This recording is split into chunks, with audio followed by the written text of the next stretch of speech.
Hey guys, welcome to another episode of BBA Investigators where we tell you what accountants already know. This week we're starting a new series called What the Financial Report, and we're going to tell you exactly what financial report we'll be looking into and what they tell us. Are you ever interested in new cities and want to learn more about them, so you go to their individual home pages and check them out? And you see all these wonderful pictures of each city, so gorgeous, aren't they? But when you're really trying to figure out what this city's all about and how it works, you find that you can't find a single thing about that, and then you just get frustrated and fed up. Well, we do too. That's why this week we're going to pair up with a group from TMUCT, and we're going to look into this information that talks about these cities and just what these numbers really mean. We can talk all day about how pretty a city looks, but at the end of the day, how a city works internally is what matters. But to keep this awesome theme of BBA investigators, we're going to throw in a twist. We're going undercover. Stick with us. We're going to show some clips throughout our meeting, and then we'll come back and do some comparisons. And maybe we'll see just what city is best based on the numbers. Again, brought to you by BBA investigators telling you what the accountants already know. Whoa, hey guys. There's a lot more into this than I ever expected, and they have a lot of information to share. So let's start with the beginning. For you to start anything in regards to figuring out the financial position of any place, government, city, you've got to start with the basics. So at the very top, for each city that TMUCT is observing, you'll see population. And they're all fairly different. Then we'll go on to the governance. So they all have the city councils, of which they'll have one mayor and members of the council. For Harker Heights, Lampasas, and Round Rock, they all have members, either 5 or 6, and those are all voted at large. However, with Flint, we see that they are voted by district or wards, and each person is representative of each ward. Below that, we need to know kind of what the home life is, how much it costs, for us to kind of understand where these cities are getting their revenues from these taxes. We see that in Flint, Michigan, the values are fairly low.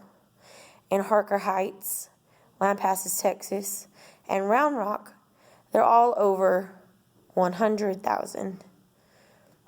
And Round Rock is over 200. Beyond that, we want to look at the school districts, because the school districts have their own governance, but they're also important because these facts are going to be what bring people in. We see that in Flint, Michigan, their state proficiencies are fairly low, below 50%. Now, in the Texas cities, we see that they're well over 50%. Harker Heights sitting at 74% proficiency, Lampasas at 78%, and 87% proficiency.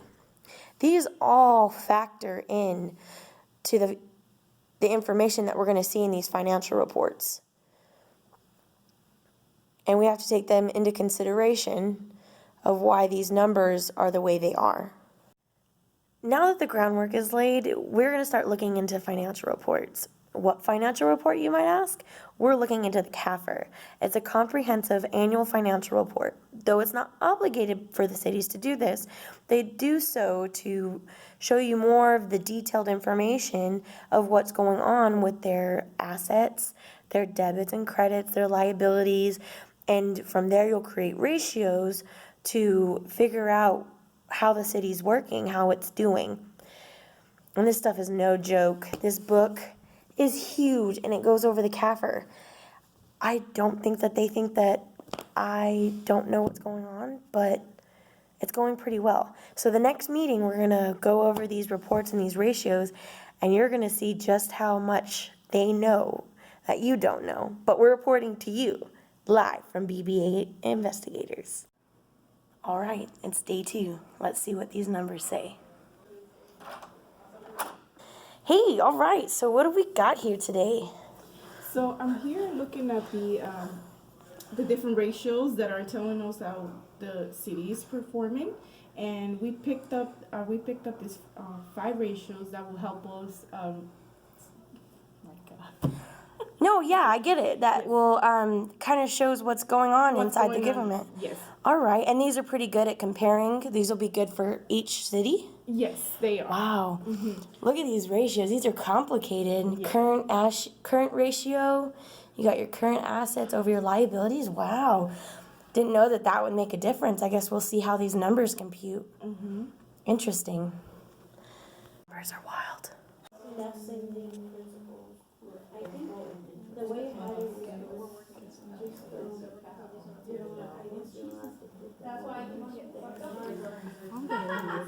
Wow, how many pages is that document? 169. 169. That's long. Yes, but I usually use the find feature so I can kind of easily navigate and find the documents that I need to look at. Accountants, they're so resourceful.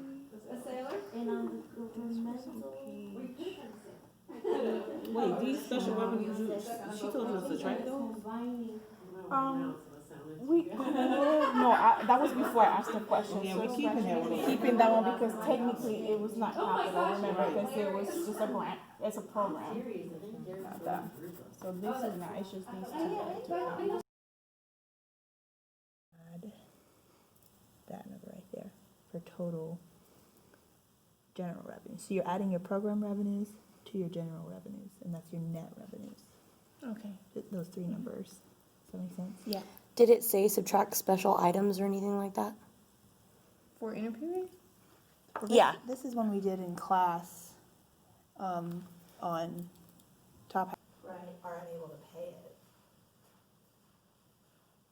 So we can't. They're unsure if they're able to pay it, you know what I mean, in the future? Yeah. I mean, that's just a guess though. But it would make sense. And accounting apparently goes way further than just numbers. You gotta know what's going on in the city. Yeah, Flint's having all kinds of issues. So, I mean, in regards to the debt burden, Flint is lower. So if you're just looking at that, that's where you want to be. However,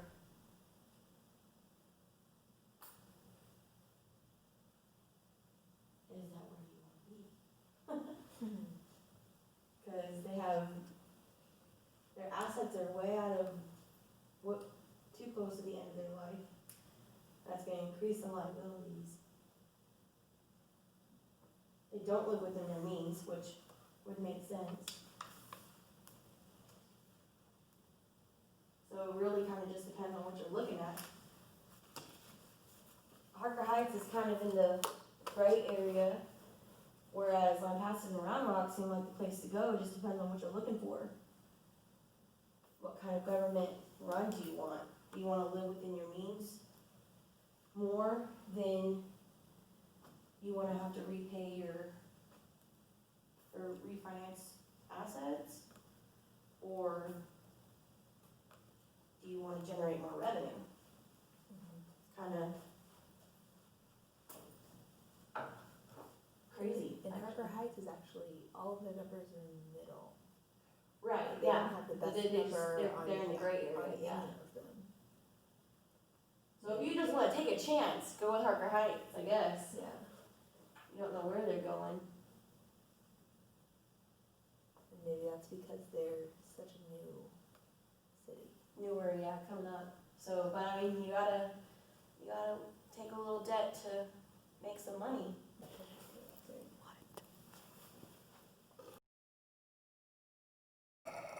And the Oscar goes to... Oh, thank you. It was nothing. It was so easy. They didn't even know. I was like a student, but I wasn't. It was awesome.